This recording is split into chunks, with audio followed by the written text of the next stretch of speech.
નમસ્કાર મિત્રો, હું હેમા સોની પૌરાણિક વ્રત કથા ચેનલમાં આપ સૌનું સ્વાગત કરું છું.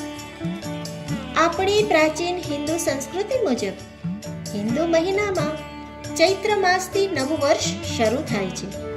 તો ચૈત્રથી ફાગણ મહિના સુધી એટલે કે 12 મહિનામાં 24 અગિયારસ આવે છે. એટલે કે એક મહિનામાં 2 અગિયારસ આવે છે.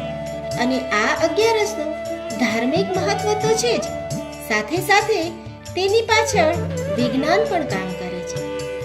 તો આ અગિયારસ કરવાથી, તેની કથા અને તેનું મહત્વ સમજવાથી આપણને માનસિક તો લાભ થાય છે, તેમજ શારીરિક પણ લાભ થાય છે.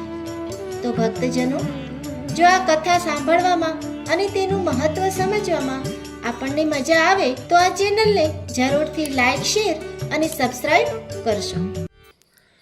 ધર્મરાજા શ્રી કૃષ્ણ ભગવાનને પૂછે છે કે હે પ્રભુ, વૈશાખ શુક્લ એકાદશીનું નામ અને મહિમા શું છે તે મને કહો.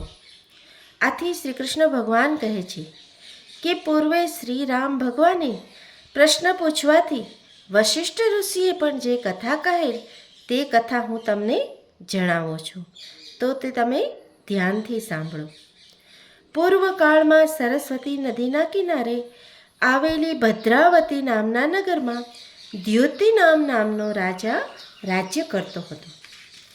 આ નગરમાં ધનપાળ નામનો એક વણિક રહેતો હતો. તેને 5 પુત્રો હતા: સુમતિ, દ્યુતિમાન, મેઘાવી, સુકૃત અને દૃષ્ટબુદ્ધિ. તેમાં સૌથી નાનો પુત્ર અવિચારી અને સ્વચ્છંદી હતો. વળી તે ચારિત્ર્યહીન અને વૈશ્યાગમન પણ કરવાવાળો હતો, જેથી તેના માતા પિતા તેમજ સગા સંબંધીઓએ તેનો ત્યાગ કર્યો હતો. આ પુત્ર પાસે જે કંઈ હતું તે ધન પણ ખર્ચાઈ ગયું. હવે તે ચોરી કરી અને પોતાના મોજ શોખને સંતોષતો હતો. રાજ્યના સિપાહીઓએ તેને પકડી અને નગર બહાર જંગલમાં મૂકી દીધો.